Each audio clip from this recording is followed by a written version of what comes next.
Imágenes del primer debate presidencial televisado en México, acompañadas por la pobreza, por el desempleo, dos aspectos que preocupan sin duda a sus ciudadanos. 4 candidatos compiten por la presidencia de un país que actualmente cuenta con 21 millones de personas que viven bajo el umbral de la pobreza y 10,6% de esta población se encuentra en pobreza extrema, mientras que se ha incrementado el índice del crimen organizado en esta nación.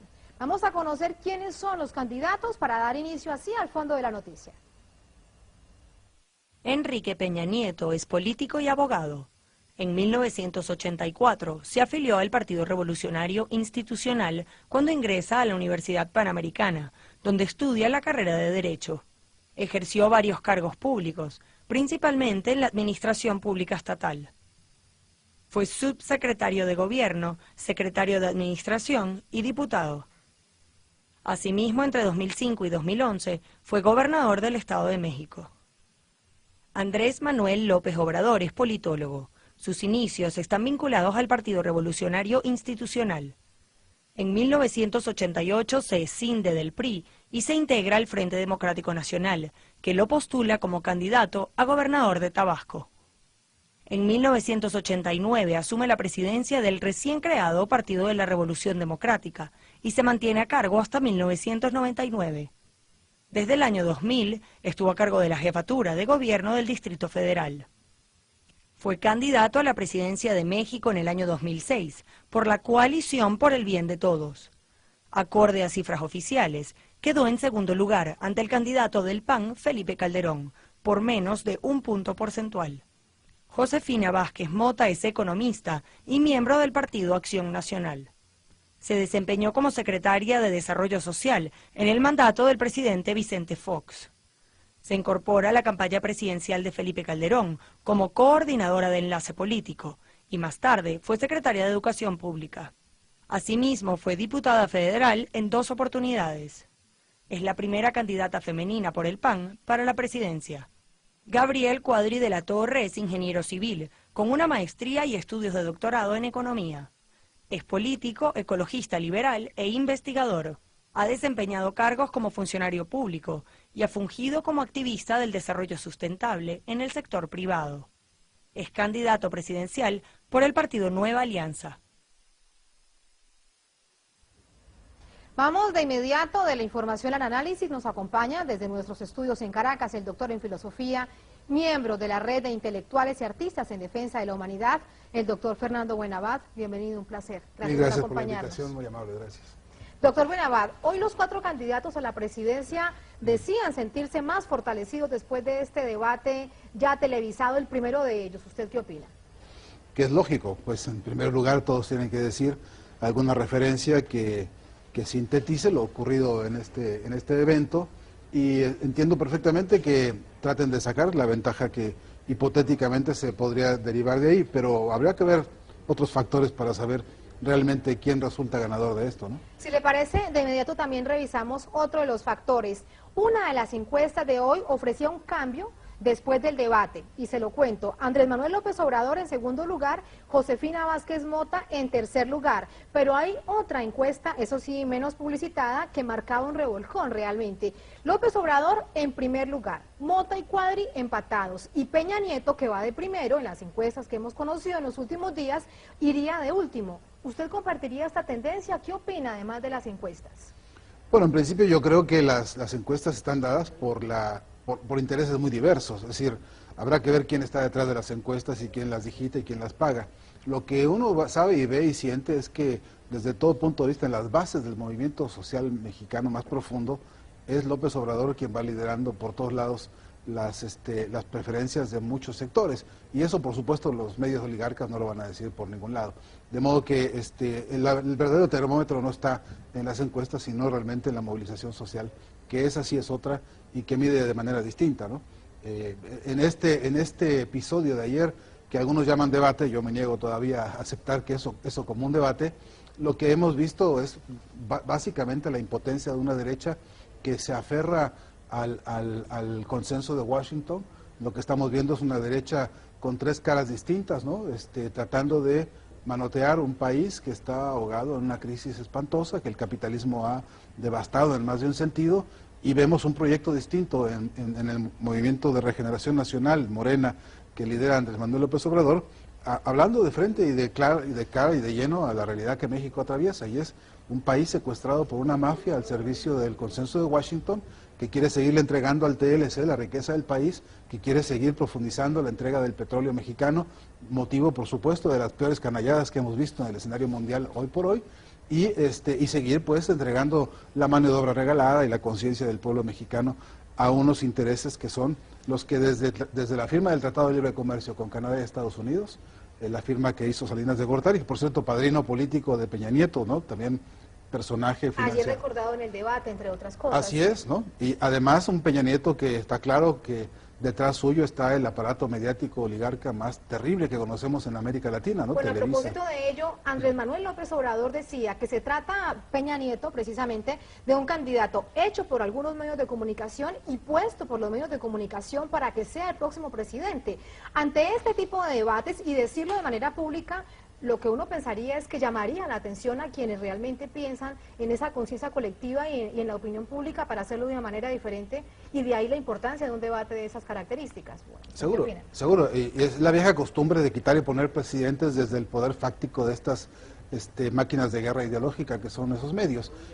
Lo que tenemos a las claras es que México confronta una gran encrucijada en la que el pueblo tiene que decidir. Este proceso electoral enfrenta, por un lado, el primer problema formal, que es las elecciones, para ganarlas, para que el movimiento de cambio, Morena y López Obrador, logren establecer un cambio que ya se ganó hace 6 años y que producto de un fraude hoy por hoy no se ha podido consolidar y que ahora se va a refrendar con un triunfo popular.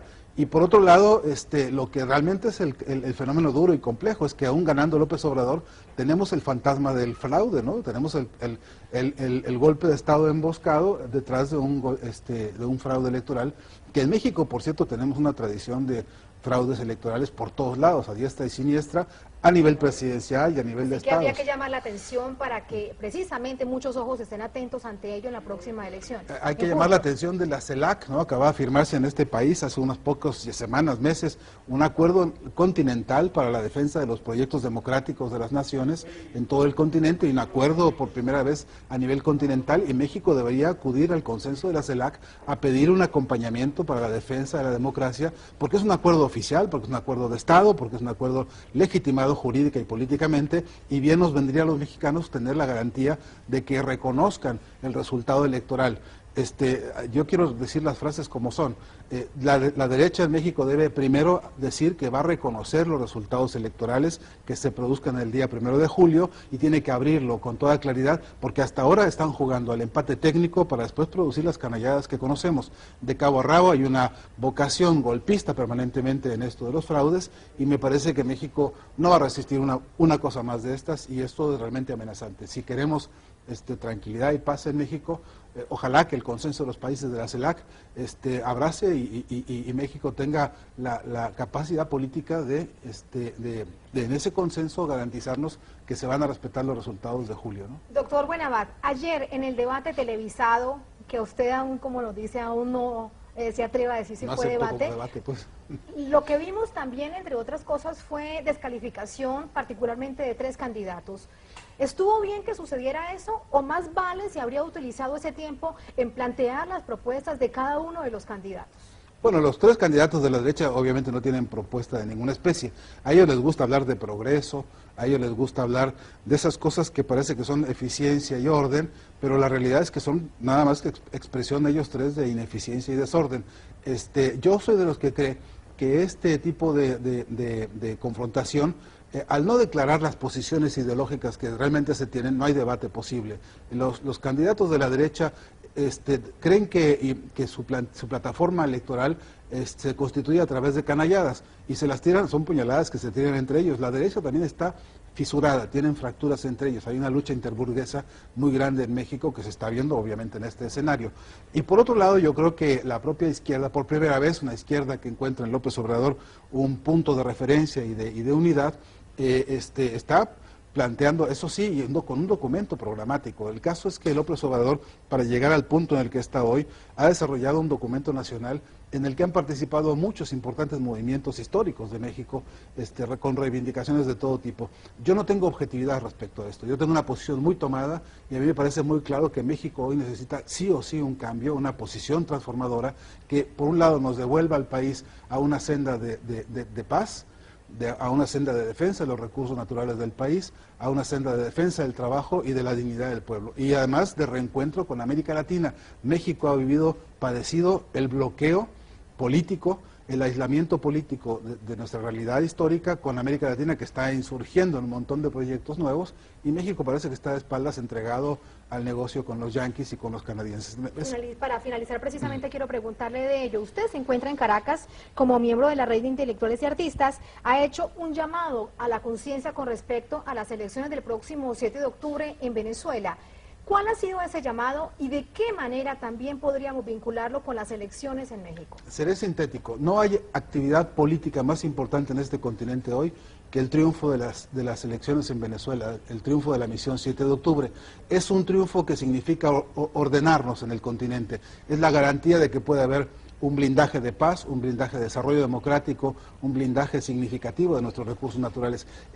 Yo no veo por encima de la misión 7 de octubre cosa más importante que defender. Y la idea de la Red de Intelectuales y Artistas en Defensa de la Humanidad, con este proyecto que se llama Palabra en Puerta, es venirnos a Venezuela a tocar las puertas que nos toca, siendo corresponsables de este proceso electoral, participando fraternal y respetuosamente con el pueblo venezolano, respetando sus instituciones y sus tradiciones democráticas, pero viniendo con toda fraternidad a decirle a Venezuela que sus elecciones son importantes para Venezuela, pero también para todos nosotros.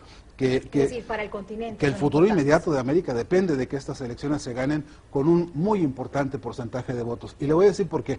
Porque un porcentaje de votos de 10 millones o más sería un mensaje poderoso de democracia para el mundo. Y hay pueblos como el mexicano que necesitan urgentemente que se demuestre que sí se puede, que se está pudiendo, y Venezuela es el orientador, la esperanza y la claridad política. Por eso es que esta iniciativa de la Red de Intelectuales y Artistas en Defensa de la Humanidad viene con todos sus miembros sabidos y por haber en esta red a participar hombro, con el corazón abierto en Venezuela desde ahora y hasta el 7 de octubre. Doctor Buenabad, muchísimas gracias por ese análisis hasta ahora para la edición central. Gracias a ustedes, muchas gracias siempre. Bien, así vamos a poner punto final al fondo de la noticia. También vamos a cerrar la edición central, pero eso se lo dejo a Abraham.